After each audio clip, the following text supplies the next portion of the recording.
The rescue story of the abandoned yellow puppet. That afternoon, the sun was not scorching, but the air was heavy and hot. Streams of vehicles rushed through the busy street. People were caught up in their own lives, and few noticed that in a small corner of the park, beneath the shade of the trees, a tiny creature was trembling. It was a little puppy, once golden but now ragged and thin, its belly hollow, its round eyes brimming with fear and longing. It was chained by an old rusty rope to an iron post, curled up as if waiting for the smallest miracle. My phone buzzed. On the other end was the hurried voice of a woman I didn't know.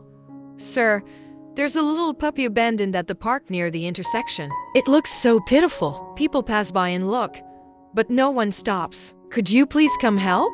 I froze. For a moment. In the rush of life, hardly anyone has time to notice such a small being. But for me, stories of abandoned animals always make my heart ache. I grabbed a bottle of water, some sausages I had, and hurried toward the park. Inside me swelled a strange mixture of sorrow and hope.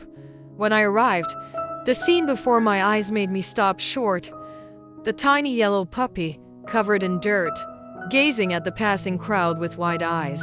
It didn't bark, didn't growl, just lay quietly, trembling from time to time. The chain around its neck had left raw red marks on its fragile skin. People walked past. Some looked with pity, others shook their heads, but then continued on their way.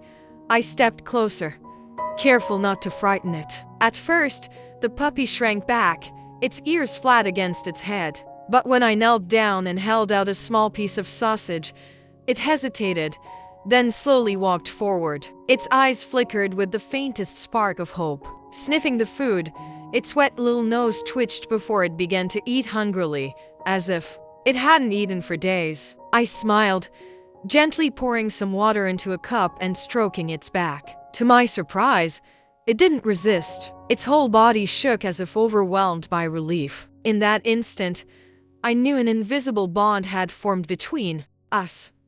Carefully, I worked to free the chain. It was so rusted that my hands bled, but when the last metal link finally came loose, the little dog pressed its head against my hand, a clumsy but heartfelt thank you. I lifted it up.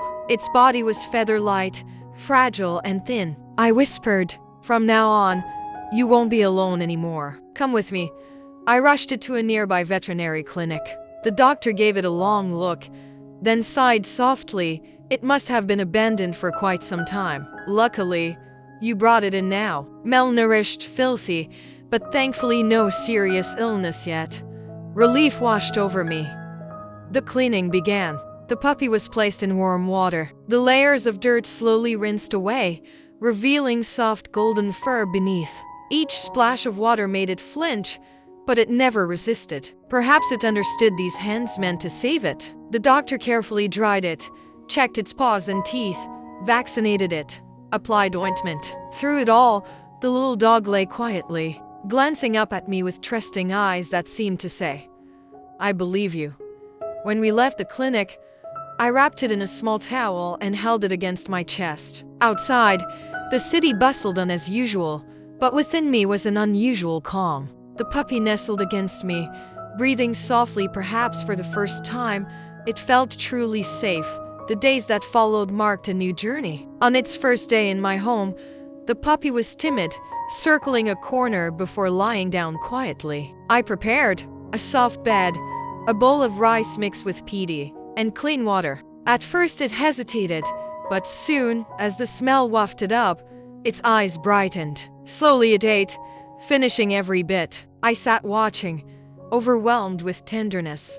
Day by day, miracles unfolded. From a cowering little dog, it began to romp around the yard. After several baths, its golden fur shone once again. Its eyes sparkled with joy. I named it Vieng Gold, a simple name, yet full of meaning. It reminded me of sunlight, of warmth, of the life I hoped it would always have. Every morning, when I opened the door, Vieng dashed out, wagging its tail endlessly, barking softly as if to greet me. Every afternoon when I returned, it stood by the gate, eyes glimmering, waiting for the moment to leap into my arms. Sometimes it carried out an old slipper, tugging at it with its mouth, as if to invite me to play. And in those moments, laughter filled my once quiet home. I often thought back to that afternoon in the park. If I had been late, if no one had called me, what would have become of Vieng? Perhaps it would still have been lying there in loneliness, or worse,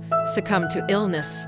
That thought made me realize my choice that day wasn't just about saving a puppy. It was about preserving a small spark of faith and compassion. Now, Vieng is part of the family, no longer an abandoned creature, but a loyal, carefree companion. The wounds on its body have healed, and the wounds in its heart are soothed by care and love. As this story closes, I want to share this. In the rush of life, small acts may seem insignificant, yet they can change the fate of a being. Saving a dog or a cat is not only about giving them life, it's about planting seeds of kindness within ourselves. And one day, those seeds bloom into flowers of happiness. I look down at Vieng, curled up sleeping at my feet, twitching slightly in its dreams, then breathing peacefully again. Outside, the city remains noisy, but for me, just seeing it safe and serene makes all my weariness disappear. From a chained, abandoned puppy in the park, Vieng has found its home. And I too have found in its bright eyes a love without conditions, a love that only the purest hearts can give.